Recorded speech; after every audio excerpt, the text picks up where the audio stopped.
Oke, selamat sore. Assalamualaikum warahmatullahi wabarakatuh. Kita mulai lagi kuliahnya. Eh, Bentar. Mana sih tadi? Ini dia. Oke. Udah share screen belum sih? Belum ya? Udah belum sih? Al Alah, ini kacau kalau kayak gini mah.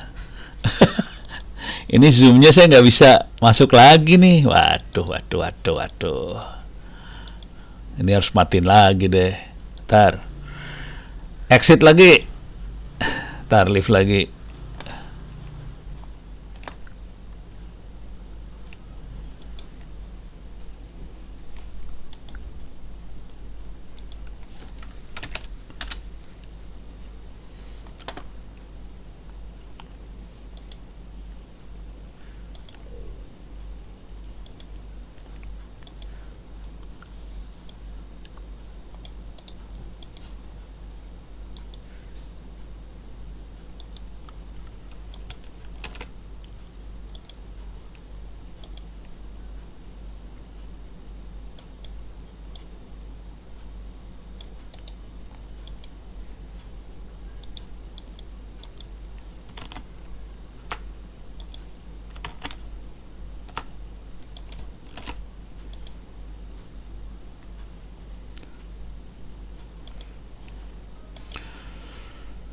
Oke, mudah-mudahan beres.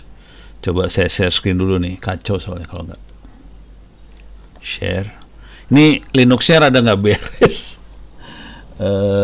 Para share. Oke, mudah-mudahan ini udah ya. Ini kalau saya lepasin share screennya nggak bisa share lagi. Kacau ini. Ya, pokoknya lagi nggak beres lah, nggak tahu kenapa Linuxnya. Udah dipakai seharian soalnya nggak saya reboot. Oke, ini saya tutup dulu. Oke, kita hari ini akan membahas. Kemarin metode belum saya ajarin ya, belum sampai sini kan, baru satu aja kan pengantar ya. Kita akan masuk ke metode pentest. Saya akan coba, nggak tahu, nggak berani janji ya. Mudah-mudahan bisa 2 materi dalam 1 hari. Pakai doa nih. Oke, kita lihat fase pentest itu, fasenya tahapannya apa aja, dan tahapan ini sebetulnya ada di Kali Linux juga sih. Ntar sekalian saya, mudah-mudahan saya jalan Kali Linux bisa jalan nih, pakai doa banget nih. Kemarin nggak mau soalnya. Oke, mana kali. Nih, coba kita jalankan yang ini. Coba sambil jalanin Kali Linux. Sebetulnya itu menunya ada di Kali Linux sih. Ini yang 2304 ya. Bukan 2403. Yang paling baru 2403 sih. Oke, ini Kali Linux kita jalanin. Oke, ya udah. Ini biarin aja dulu. Kalau udah jalan, oke. Saya akan balik lagi ke sini. Nah, fasenya ini ngikutin Kali Linux sebetulnya. Jadi dalam proses pentest itu fasenya ada 1, 2, 3, 4, 5 tahap. Tahap pertama mata-mata sebetulnya. Melihat sasaran, kita melakukan mata-mata di sasaran, pakai Whois, pakai Google Hacking, apa segala macam kita pakailah buat ngelihat target ya. Domainnya, IP-nya, kalau bisa dapat informasi lain, contohnya siapa adminnya, alamat adminnya di mana, teleponnya di mana, pokoknya sasaran yang mau kita hajar betul-betul dipelajari sih. Dan itu dipakai banget hari ini juga. Kemarin adik saya laporan ada orang pakai, ini fotonya diambil dari istri saya posting sih. Istri posting, udah gitu dikasih nama Onowe Purbo, nomornya apa gitu.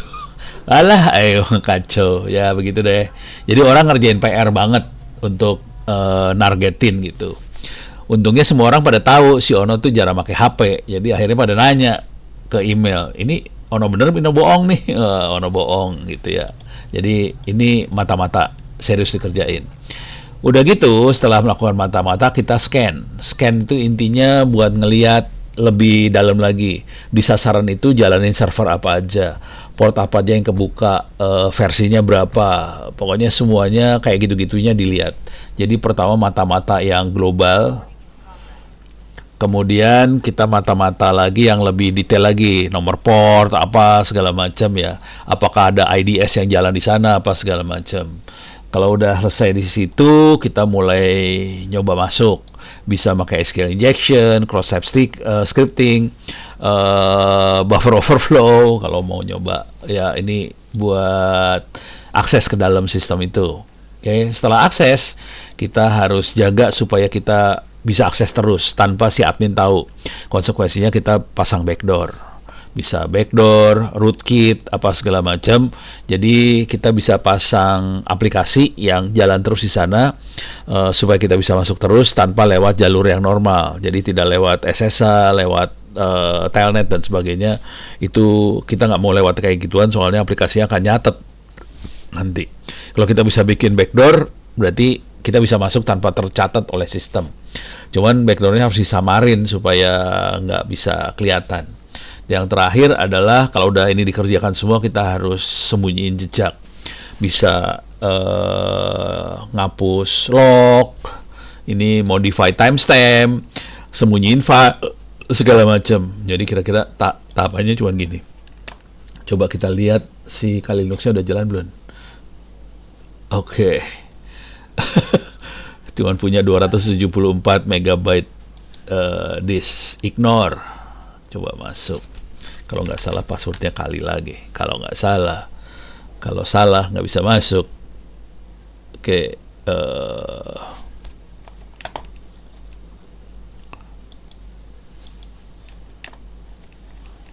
Oke. Yaudah, kita nunggu. Kalau nggak bisa masuk, nasib. Ini kira-kira gini ya, fasenya cuma segini doang sih. Tapi ini semua ada di aplikasi Kali Linux disediain. Tahapan ini ada semua. Bahkan di aplikasinya Kali Linux, tahapannya lebih detail lagi lah, kira-kira kayak gitu. Jadi pilihannya banyak. Waktu scanning ini, kita bisa macam-macam scanningnya.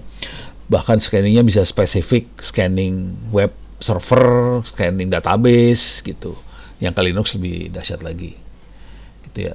Makanya saya pengen banget jalanin Kali Linuxnya. Oke, udah keluar. Ignore. Oke. Jadi lihatnya di bagian aplikasi ini. Buat yang belum tahu Kali Linux, silahkan diambil Kali Linuxnya.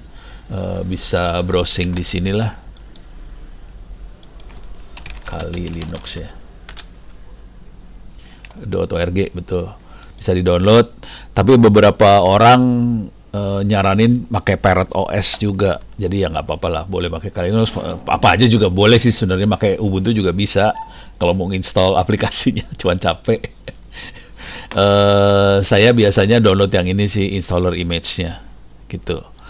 Satu lagi yang lain Parrot OS ya, yang sering orang-orang pakai juga, kita bisa download juga lah Parrot OS. Nah, balik lagi ke Kali Linux. Nginstallnya kayak install Linux biasa. Kalau nggak mau bebanin komputer kita bisa install ke flash disk. Kemudian flash disknya kita bawa-bawa. Jadi kalau ada komputer kita colokin bisa nyala gitu, flash disk. Nah ini kalau kita klik application di sini.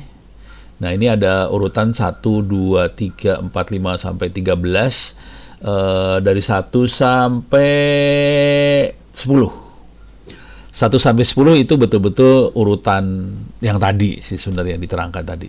Jadi yang pertama information gathering, ini tool-toolnya ada semua di sini. Bahkan di sini kalau kita klik information gatheringnya, dia bisa lebih detail. Kita mau analisa apa, DNS, IDS, IPS, live host, network port scanner, OSINT, router analysis, file sharing, SMTP segala macam bisa lebih detail. Jadi sarannya sih memang kerjain ini semua.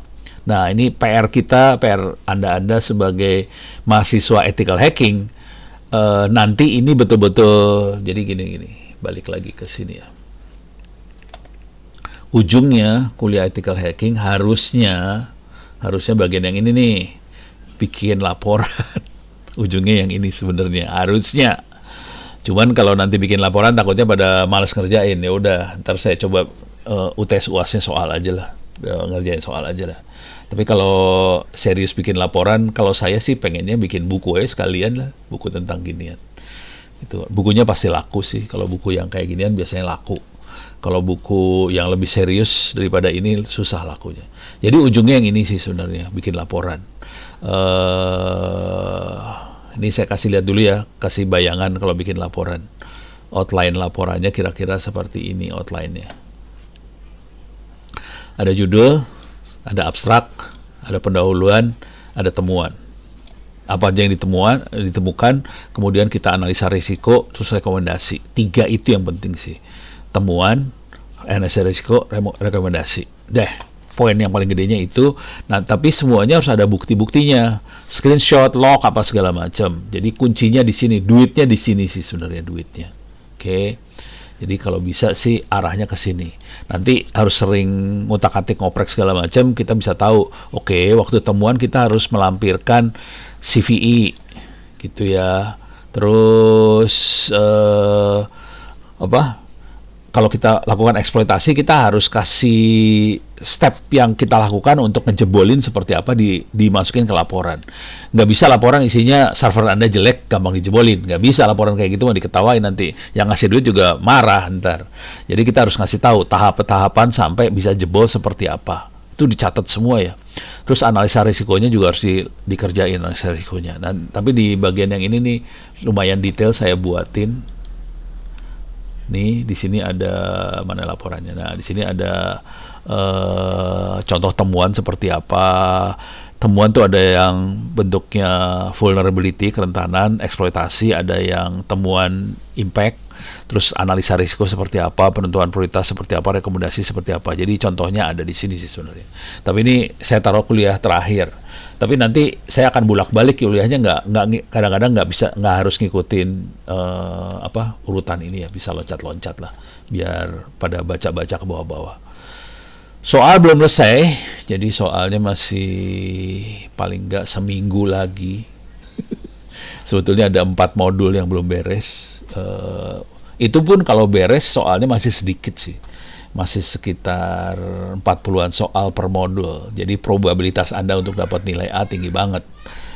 Supaya Anda dapat nilai A-nya nggak tinggi, harus tambahin banyak soal dulu. Beres ya? Jadi ini udah kebayang.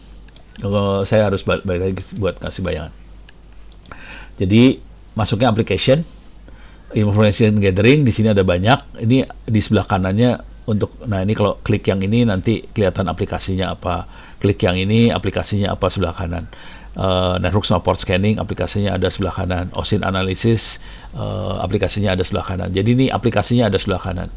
Nah sebagian besar aplikasi-aplikasi yang ada di kanan itu bentuknya command line. Jadi itu kelihatannya grafik, tapi kalau kita klik command line sih sebenarnya kayak gini. Ini kelihatannya grafik, tapi kalau diklik kan command line itu sebenarnya. Gitu ya. Coba live host, kita live host aja. Kalau kita klik netcat, masuknya ke terminal. Nah, terminal keluarnya kan. Jadi sebenarnya command line itu perintahnya. Jadi kita ditipu aja biar kelihatannya enak aja. Deh. Ini information gathering. Terus vulnerability analysis ada banyak lagi. Ada VoIP tool, phishing tools. Ini mah umum banget ya sebenarnya analisisnya. Kita akan lebih banyak ke web application analysis. Kita bisa ngelihat CMS yang dipakai. Kalau dia ini WP scan buat WordPress. Terus ada web application proxy, kita pakai Burp Suite. Terus ada crawler, ada DIRB buat ngelihat direktori yang ada di server. Terus kita bisa lihat juga web vulnerability scanner. Oke. Salah satu yang paling gampang sering dipakai Nikto misalnya. Kalau dia WordPress pakai WP scan. Cuma hati-hati ya. Bukan hati-hati sih maksudnya. Ini kejadian beneran sih. Kejadiannya kayak kira-kira kayak gini. Saya udah ngajarin kayak gini. Waktu itu pasukan khusus TNI yang diajar. Parah. Jadi saya ajarin. Cuman mereka nggak sadar bahwa yang saya scan tuh server yang disiapkan untuk bolong. Jadi server bolong yang saya scan.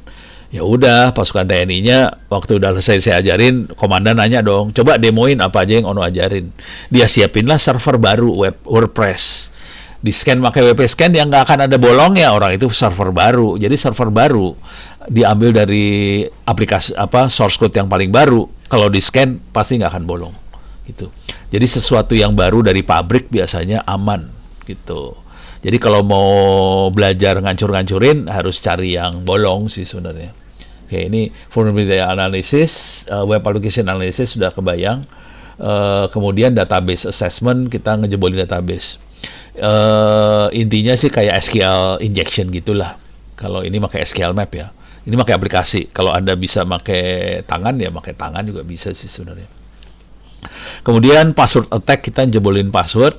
Oke, di sini ada offline attack, itu ngejebolin password secara offline, jadi kita harus dapetin password sama hashnya, terus kita jebolin offline. Bisa juga kita ngejebolin passwordnya secara online, jadi kita tes di situs online passwordnya satu-satu. Kita bisa jebolin hash juga bisa. Terus, nah yang seru yang ini, password profiling sama word list. Jadi salah satu teknik buat ngejebolin password adalah kita pakai directory. Kita pakai directory lagi salah, dictionary. Jadi kita punya daftar kata. Daftar kata itu dipakai buat ngetes. Kata Ono ada nggak? Kata ITTS ada nggak? Kata apa ada nggak? Nah, daftar kata itu kita bisa bikin sebetulnya daftar. Ada yang daftar kata yang udah jadi, tapi daftar kata itu bisa kita bikin pakai yang ini nih, Cewol misalnya. Cewol itu aplikasi buat bikin daftar kata. Caranya adalah kita kasih tahu dulu ke Cewol, ini orang yang akan kita serang punya webnya ini. Dengan cara itu kita bisa ngejebolin si aplikasinya tadi, kita bisa dapetin kira-kira orang itu akan pakai kata-kata apa buat password. Dengan cara itu kita bisa ngejebolin si sasarannya, kira-kira kayak gitu. Oke, ini password attack.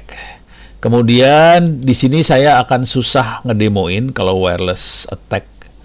Oke, di sini ada wireless 802.11 sama Bluetooth. Ini agak susah ngedemoinnya karena ini nggak bisa pakai Zoom kalau yang itu. Kalau demoin wireless attack kita nggak bisa pakai Zoom, kita harus betul-betul pakai laptop, pasangin Kali Linux di USB, kemudian kita benar-benar dari situ. Konsekuensinya nggak bisa sambil nge-zoom susah. Ini yang mesin virtual ini kan nggak ada wifi-nya. Jadi saya nggak bisa. Ini demoin yang ini paling susah nih sebenarnya. Kalau tanpa zoom, tanpa rekaman lebih gampang, bisa. Kalau dengan ngerekam pakai zoom kayak gini, waduh, pusing. Yang ini pusing. Tapi saya ada catatannya, screenshotnya ada, jadi bisa dilihat sih. Salah satu cara berpikirnya dia yang keren adalah kira-kira gini. Caranya dia ngejebolin passwordnya WiFi adalah monitoring atau ngumpulin paket-paket orang yang login ke WiFi tadi. Jadi kalau kita WiFi-nya ada password, pada saat login itu orang pasti ngirim password supaya bisa masuk ke dalam WiFi-nya. Jadi caranya kita monitoring orang yang login. Yang jadi masalah, orang login kan paling seharian sekali login. Udah gitu lepas, matiin, bubar, hilang. Nah, supaya orang tadi login berkali-kali, kita teknik nyerangnya adalah kita kasih paket ke si handphone atau laptopnya orang yang login tadi. Paketnya isinya gini, kita putusin. Jadi kita bilang sambungan kamu putus. Konsekuensinya dia berusaha login lagi kan. Jadi tiap kali berusaha login kita catetin paketnya seperti apa. Dari kumpulan paket itu nanti kita bisa nge-crack passwordnya. Kira-kira kayak gitu cara berpikirnya wireless attack. Itu pakai AirCrackNG kayak gitu-gitu, cara berpikirnya kayak gitu. Oke. Di sini ada buat nyerang Bluetooth juga ada, kita bisa spoofing Bluetooth. Cuman versi Kali Linux yang lama, bukan Kali Linux yang baru ya, yang lama tahun 2019 atau apa gitu ya. Itu ada buat ngejebolin seluler loh. Parah kalau yang itu. Jadi Kali Linux lama ada yang gilanya sih sebenarnya. Gitu. Tapi yang barunya dibuang, dihilangin sama dia, nggak tahu kenapa. Jadi kalau ini mah yang wifi ini aircrack NG itu buat yang tadi, yang kita ngejebolin, kita membuat si user disconnect. Akhirnya usernya berusaha connect lagi, pas connect dicatat, tiap kali connect dicatat. Dari situ kita bisa ngejebolin sih. Oke, ini kira-kira ininya, tool-toolnya. Yang tadi ini aircrack NG. Nah, kemudian reverse engineering tuh gini, kalau ada, itu downloadan selesai. buku. Reverse engineering itu kalau kita mau dapetin source code dari virus kayak atau apa segala macam. Wah, tumben bisa selesai. Jadi kalau kita mau dapetin source code virus apa segala macam, kita bisa reverse engineering. Di sini ada reverse engineering buat assembly language, NISM buat assembler, terus ada yang C language, ada C++ di sini juga ada. Jadi kita bisa pakai ini buat reverse dari exe jadi source code. Pakainya ini sih sebenarnya. Jadi dari exe sampai source code. Cuman tetap aja source code-nya bahasanya tidak semanusiawi source code yang dari programmer. Kalau yang dari programmer benar kan udah dikasih komen apa segala macam, jadi baca source code-nya lebih enak. Kalau yang ini baca source code-nya, waduh bonyok deh. Harus jago. Kira-kira kayak gitu. Nah, kalau mau nyerang beneran yang paling enak, ini kalau udah dapat semuanya, udah tahu bolongnya segala macam, udah tahu dia yang operasi port apa aja, kita bisa exploit nyerang. Nah, nyerang biasanya salah satu yang paling sering dipakai adalah yang ini. Metasploit Framework, MSF. Itu paling enak buat dipakai buat melakukan serangan, karena di MSF itu caranya udah kayak apa ya, kayak platform. Kita mau nyerang apa? Mau nyerang email, kita tinggal load aja buat nyerang email, portnya berapa, IP-nya berapa, serang dia otomatis. Jadi si MSF gila banget itu, orang-orang itu dia bikin platform, kita cuman specify mau nyerang apa serangannya seperti apa. Misalnya file sharing mau kita serang, ya udah kita load aja file sharing, kita kasih tahu aja IP yang diserang apa, terus kita kasih username password, daftar file isinya daftar username sama password, dia akan berusaha ngejebolin. Nah, daftar itu dapatnya dari password attack ini tadi. Ini kan ada word list. Nah, bisa ngambil dari situ sih. Gitu ya. Oke, itu MSF. Tapi banyak lagi exploit-exploit. Kita bisa nyari exploit juga sih, ada searchploit segala macam. Oke. Terus yang serangan yang sifatnya pasif itu sniffing. Sniffing tuh nyadap. Kalau spoofing itu nipu. Nah, itu lebih keren kalau nipu. Spoofing lebih keren sih. Kalau nyadap bisa pakai ini ya, TCP dump sama Wireshark itu buat nyadap. Cuman kalau yang nipu, ini contoh aplikasi yang nipu tuh yang inilah, MITM proxy. Ini parah. Ini kita juga bisa ngerubah MAC address. Tapi sebetulnya MAC address bisa kita rubah pakai ini juga bisa sih. Pakai command line juga bisa. Cuman dia nyediain aplikasi lah buat ngerubah MAC address. Tapi kalau kita tahu caranya pakai command line juga bisa ngerubah MAC address, nggak masalah. Gitu ya. Nah, sekarang yang spoofing yang sering saya kerjakan kira-kira kayak gini. Ini MITM. MITM adalah Man in the Middle Attack. Jadi kita melakukan serangan sebagai orang di tengah. Jadi atau saya gambarin, saya masuk sini aja lah biar lebih enak ngelihatnya. Silahkan masuk onocenter.org/wiki, terus masukin MITM. Oke, ini Man in the Middle Attack. Ini konsepnya yang kalau disederhanakan kira-kira gini. Jadi kita jadi orang di tengah sebelah sini. Ini ada router ke internet, terus ada korban yang akan kita tipu lah. Jadi kita ada di tengah sini. Caranya kita melakukan spoofing, kita melakukan penipuan. Penipuannya kira-kira gini. Kita bilang ke router, saya adalah korban. Saya adalah user yang akan kita korbankan nih. Dia ngasih tahu gitu. Caranya cuman ngasih tahu MAC address ini IP-nya berapa. gitu. Jadi kita tipu si routernya supaya kalau dia mau ngirim paket ke arah korban, diarahin ke komputernya kita, ketipu dia. Korbannya juga kita ketipu juga.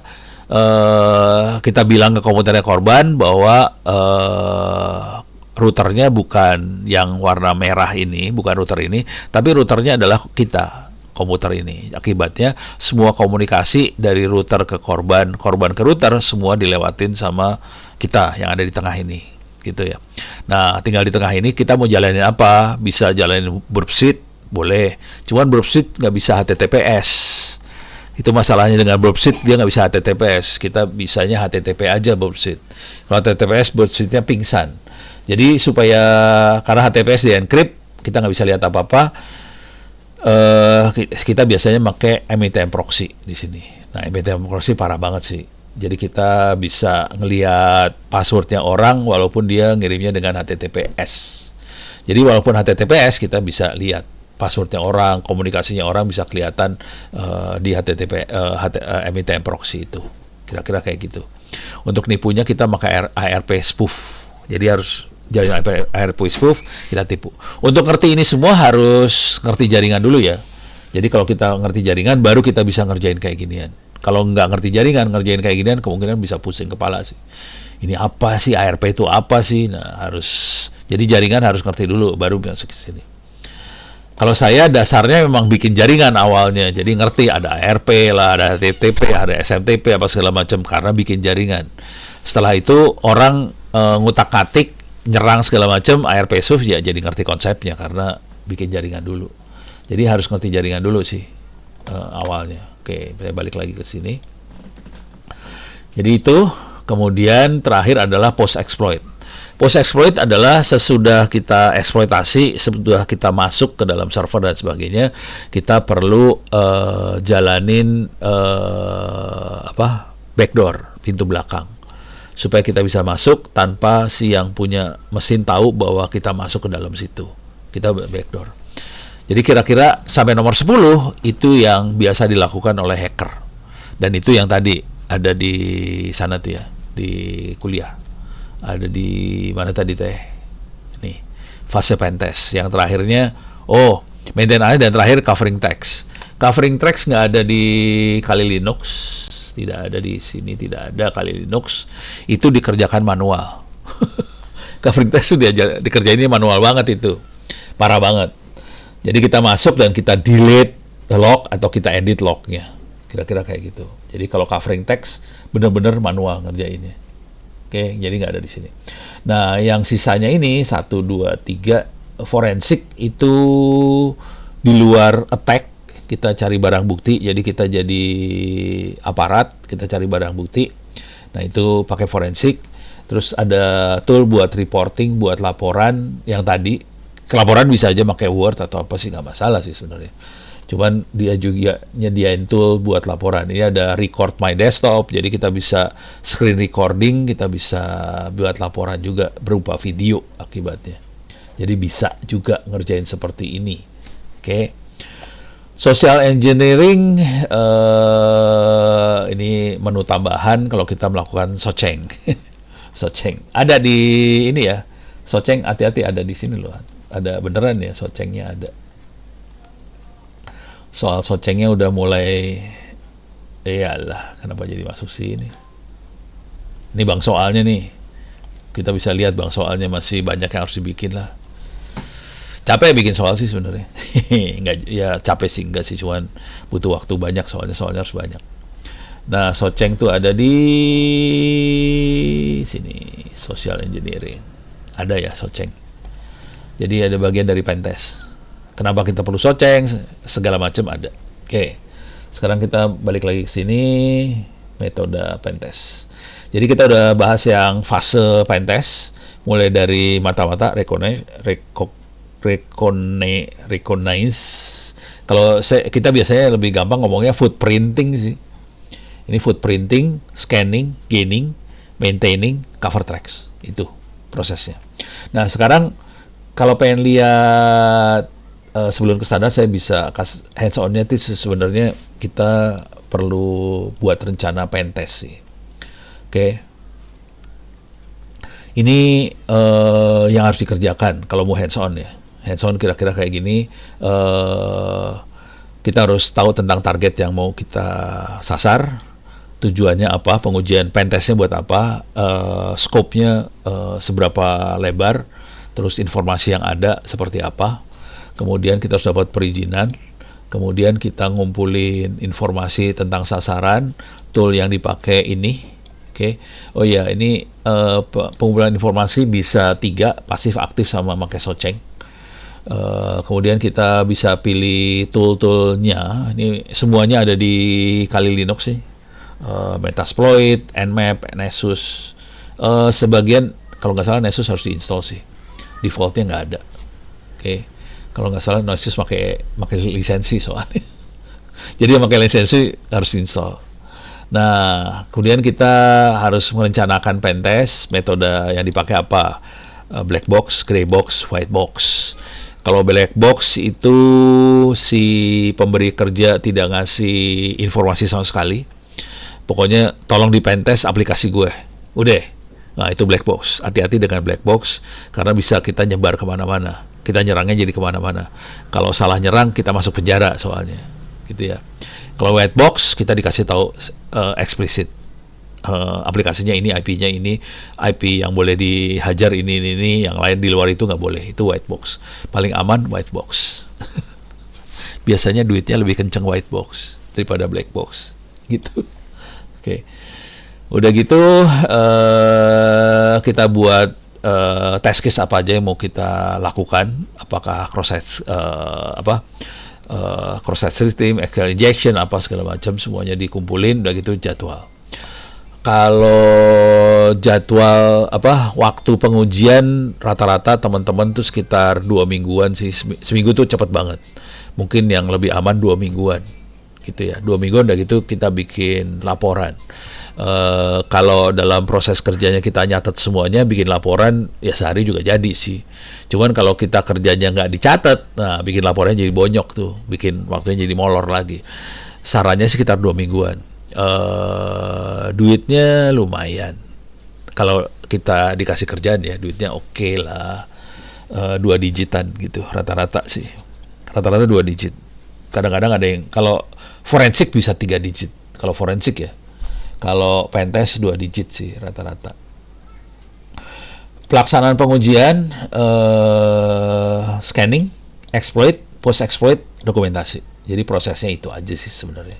Cuman kan toolnya banyak banget ya. Jadi ya lumayan juga. Nah, kemudian di pelaporannya bisa lihat di modul yang paling bawah. Yang penting ada temuan, terus ada rekomendasi, terus ada resiko. Ini prioritas itu lebih ke tingkat keparahan sama resiko. Jadi ada risk, ada temuan, resiko, rekomendasi. Terus yang penting waktu kita bikin laporan usahakan pakai bahasa manusia. Karena yang akan baca dan yang akan ngasih duit manusia. Seringkali kita suka lupa bahwa yang baca sama ngasih duit itu adalah manusia. Jadi kita pakai bahasa hacker. Itu yang baca nggak ngerti yang lu maksud apa sih gitu. Jadi harus kita terjemahin semuanya ke bahasa manusia supaya orang itu gampang ngertinya. Dan itu yang masalah besar loh, hati-hati. Seringkali dari sisi hacker kita udah ngerti, pas dicobain ke manusia nggak ngerti. Contoh port, web portnya 80 gitu ya. Ya oke, di dalam teksnya, di dalam ininya, di dalam dokumennya boleh agak detail teknisnya boleh dimasukin, tapi nanti di abstrak itu executive summary lah ya, kita perlu pakai bahasa yang manusia banget di laporan gitu ya. Nah, ini adalah contoh pentest di masing-masing fase. Ada footprinting, scanning, vulnerability assessment, exploit, post exploit reporting. Kegiatannya apa aja ditulis nih. Oke. Sebaiknya sedetail mungkin. Jadi pengumpulan informasi, scanning, pemindaian port sama layanan itu maksudnya versinya versi berapa, dia punya fitur apa aja yang diaktifin. Misalnya kalau dia jalanin FTP, apakah anonymous activity diaktifin apa enggak. Jadi waktu scanning selain port kita juga ngelihat fitur layanan yang dijalankan apa aja. Terus kita juga melakukan penilaian dari vulnerability. Oke. Terus kita kalau bisa kita tergantung ini ya, tergantung scope-nya, apakah kita diizinin buat exploit atau enggak. Jadi kadang-kadang si pemberi kerja tidak ngizinin eksploitasi loh, tidak diizinin sama exploit. Lu cuma boleh scan doang, exploit kagak boleh. Ya udah. Kalau diizinin ya kita exploit gitu. Tolong pastikan kita minta izin ya. Soalnya kalau nggak minta izin urusan jadi berabe sih.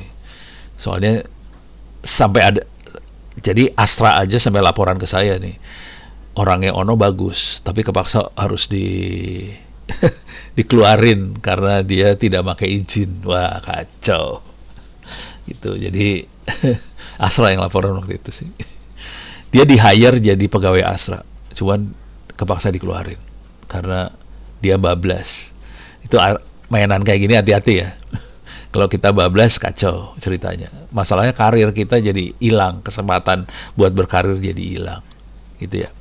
Terus post exploit kita bikin backdoor sih. Yang terakhir laporan ini tool-tool yang dipakai Whois Shodan untuk footprinting, Nmap buat scanning, Nessus OpenFast buat vulnerability assessment, kemudian Metasploit buat exploit, PowerSploit buat post exploit, kemudian dokumentasi. Oke. Buat vulnerability assessment juga kita bisa pakai Helium sih. Kalau maunya online ya. Ini Helium teman-teman Cyber Army yang bikin. Kita bisa login, terus kita bisa. Ini dia punya versi free-nya sih. Jadi kalau kita bikin account, login, walah, harus two-factor authentication ya. Alah, males banget. Oke. Jadi kita bisa bikin account, login, nanti kita bisa masuk ke dashboard. Udah gitu kita bisa, ini ada free-nya ya. Tapi free-nya kalau nggak salah cuma bisa 1 kali atau 2 kali scan per bulan. Jadi kalau kita betul-betul aktif, kita bisa. Jadi nyekennya, nggak usah pakai Kali Linux, yang nyeken dia. Dia punya scan apa segala macam banyak sih dalamnya. Jadi enak. Cuman kalau yang itu pakai duit, kalau mau banyak tuh yang versi profesional pakai duit. Oke. Ini udah yang perlu ditambahin etika, dokumentasi, belajar terus, kerjasama. Paling enak kerjanya tim sih, tertim. Jadi ada yang jago apa, nanti kerjasama. Tapi nanti rezekinya dibagi barengan, ya nggak apa-apalah. Oke. Ini peringatan ya, jangan pakai tool untuk yang tidak etis. Hormati privacy, patuhi hukum. Oke. Untuk belajar ada Hack the Box, Try Hack Me, Over the Wire. Ini bisa dipakai buat belajar. Kayaknya 2 yang atas itu beken banget sih, bisa dipakai. Oke, beres. Nah, sekarang itu tadi hands on. Sekarang kita masuk ke standar. Standar pentest. Oke, ini karena ini kita bisa selesaiin dalam waktu sebelum jam 6, nanti kesananya modul kedua ya. Habis maghrib kesana modul kedua. Nah ini untuk standar pentest ini ada 2 besar standar sebetulnya yang bisa dipakai. Jadi pentest ada standarnya. Standarnya ada 2, dari OWASP sama NIST. NIST itu kayak apa ya? Badan Standar Nasional lah. Badan Standar Nasional Amerika. Itu NIST. Kalau OWASP lebih ke organisasi.org lah. Oke. Inti gedenya gini lah. Kalau OWASP itu fokus untuk keamanan aplikasi web. Jadi panduan spesifik untuk web, identifikasi kelemahan web. Jadi OWASP itu lebih ke web. Kalau NIST lebih luas, dia lebih ke sistem keamanan dari perusahaan secara global, kira-kira kayak gitu. Kalau mau ngelihat NIST, kita pengen tahu kita posisinya di mana, bisa juga. Tapi ini buat ngukur ya, bukan buat pentestnya sendiri. Kalau mau kita ngukur diri sendiri, bisa masuk ke BSSN sih. Silakan masuk ke BSSN. Di sini ada layanan. Oke, di sini ada indeks kami, ini dia. Konsultasi sama session indeks kami. Ini buat ngukur sih. Yalah. Reload. Ya. Nggak bisa masuk.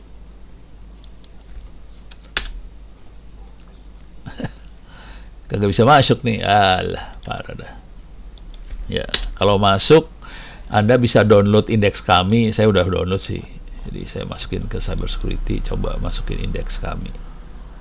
Indeks kami ini dia. Bentuknya file Excel, indeks kami. File Excel. Tapi kalau ini bukan pentest ya, ini buat ngukur kesiapan keamanan kita. Oke. Kalau sudah berhasil, nanti dia akan ngasih gambar-gambar seperti ini, dibenerin sama dia. Tergantung dokumen yang kita masukin bener, seberapa bener dokumen yang kita masukin, seberapa siap, nanti kita bisa tahu di sini. Dan ini penting banget, indeks kami ini penting banget karena dia akan ngevaluasi ISO 27001 sama ISO 31000. Dia akan evaluasi itu. Duanya di sekaligus jadi satu, plus indeks kami yang baru dia akan mengevaluasi kesiapan untuk perlindungan data pribadi. Jadi 3 itu akan dievaluasi semuanya. Udah gitu dia akan ngasih lihat hasilnya, apakah baik, apakah cukup, apa segala macam. Dan kita ada di mana yang kurangnya kita di mana. Kayak ini PDP-nya masih kurang nih. Sebenarnya pengelolaan risikonya bagus, kerangka kerja bagus, pengelolaan aset pasti kurang, aspek teknologi nggak terlalu bagus, tata kelola nggak terlalu bagus, tapi PDP-nya kurang banget. Jadi dari situ kita bisa ngelihat mana yang kurangnya, udah gitu kita harus benerin di situ. Jadi ini bukan pentest, kalau ini lebih ke audit cyber security. Tapi dalam audit ada pentest. Seru ya. Dari audit ada pentestnya ya. Oke, jadi ini kebayang. NIST itu kira-kira kayak indeks kami lah, kira-kira kayak indeks kami. Ini apa? Nomornya 800 yang dipakai untuk Information Security Testing Assessment. Ujungnya dari NIST ini kalau diikutin nanti ujungnya adalah kita bisa ngelihat posisi organisasi kita itu apakah sudah siap untuk cyber security atau belum. Dan dia akan bikin, kalau nggak salah dia bikin 4 klasifikasi, 4 atau 5 klasifikasi. Kita ada di klasifikasi yang mana, gitu ya. Jadi NIST seperti itu. Oke, tapi dia lebih apa ya? Lebih konseptual lah, lebih agak di atas. Ini dibuatnya untuk Presiden Obama Amerika waktu mereka pengen memastikan kesiapan Amerika untuk cyber security. Karena mereka harus nyiapin Amerika untuk cyber security, akhirnya badan standarnya NIST bikin guideline untuk assessment cyber security-nya. Jadi ini atas perintah presiden. Keluarnya bagus, serius. Dunia pakai ini juga akhirnya gitu ya. Akhirnya kita jadi sedunia bisa make gitu. Kalau Amerika kalau bikin sesuatu kan yang bisa make sedunia. Kira-kira kayak gitu. Ini beres ya. Tapi di sini global banget. Tip dan trik yang detailnya nggak banyak. Kalau yang agak banyak tip dan triknya yang ini, yang OWASP, Open Web Application Security Project. OWASP ini lebih detail. Nah, ini ada 2, top 10 sama testing guide. Nah, kalau testing guide itu betul-betul detail. Cara ngetesnya gimana, metode untuk nguji keamanan aplikasi web seperti apa. Ini dahsyat. Kalau top 10 lebih 10 resiko paling besar resiko keamanan yang ada di aplikasi web seperti apa. Caranya, jadi ini semua gampang ntar ya kalau emang serius pengen dalemin tinggal gini aja ya. Klik kanan, copy, masukin ke Google lah gitu. Nih, dan top 10 ini bisa berubah-ubah setiap tahun loh. Jangan khawatir, ini nggak selalu konstan nih. Top 10 ini bisa berubah. Ini mah ke vendor, masuk ke OWASP langsung. Jangan masuk vendor dong. Mana OWASP-nya? Ini dia top 10 OWASP. Nah, ini top 10 OWASP. Nah, ini kan berubah kan? 2017 ini 2021. Berubah. Jangan khawatir. Kalau dulu 2017 SQL injection paling gede. Sekarang broken access control. Terus cryptographic failure. terus injection turun ke bawah. Jadi ini rankingnya berubah sih. Oke, jadi ini bisa berubah-ubah. Oke, tapi ini jadi harus diperhatiin banget nih. Cryptographic failure, ya ini karena dihajar pakai MITM lah, apalah gitu. Makanya ini tinggi sekarang. Karena sebetulnya hari ini sebagian besar traffic di encrypt. Konsekuensinya hacker berusaha ngejebolin encryptnya. Makanya ini naik ke atas nih. Jadi ke sini. Jadi tadinya sensitive data exposure. Jadi supaya data sensitif nggak kebuka, kita jebolin kriptografinya, kita jebolin lah, kira-kira kayak gitu. Beres ya. Jadi ini apa urutannya beda antara tiap tahun akan berubah. 2024 nggak tahu mana nih. Nih we are planning to announce release tuh, baru planning loh. Data collection sedang dalam proses. Please donate your application pen testing statistik. Ya, jadi dia mainnya statistik banget. Dari statistik Anda kita bisa tahu. Oke, coba. Ini masih belum masuk. Belum masuk. Oke. Jadi kita bisa lihat di sini. Itu kalau top 10 bentuknya cuma itu aja. Tapi itu dia dari statistik dia mainannya. Nah, kemudian maaf. Kalau yang ini guide-nya ini bisa dilihat masing-masing, bisa dilihat ya. Saya sendiri pernah nerjemahin yang ini sih, yang NISP, yang SP800 pernah diterjemahin. Pas nerjemahin jadi ngerti dalamnya. Jadi caranya buat ngertiin ya nerjemahin aja, ngerti dalamnya. Kalau ini belum pernah saya terjemahin, tapi dalamnya teknis banget. Coba tambahin kata web, ini harus ada kata web testing guide. Nah, ini langsung masuk ke WAPS-nya. Oke, di sini kita bisa download, bisa lihat download. Jadi ini bisa ini panjang, asli panjang banget. Nih kalau mau lihat di kanannya ya, kanan. Ini pentestnya apa segala macam. Tesnya dilakukan kapan aja, sebelum development, pada saat pendefisian, desain, pada saat development, pada saat deployment, pada saat maintenance operation, kita tes semua prosedurnya kayak gimana. Dan ini development cycle-nya pakai SDLC. Oke. Kemudian di sini kalau mau detail-detailnya kayak gini, testing weak logout mechanism, testing for bypassing, kita bisa klik aja. Ini saya klik sembarangan ya. Oke. Nah, ini dia detail harus pakai apa segala macam, dikasih lihat detailnya di sini. Kalau ada forget, jadi kira-kira kayak gini lah. Ini nah ini mulai kasih lihat nih mekanismenya kejebolnya kayak gimana, bisa kita lihat di sini. Oke. Jadi sedetail ini kira-kira penjelasannya. Ini satu-satu kerjainnya lumayan ini satu-satu. Kalau dikerjain beneran ya. Ini lumayan, konsekuensinya lebih enak kalau kita punya ininya sih sebenarnya. Tool yang bisa otomatis ngerjain ini semua. Tapi biasanya toolnya banyak sih.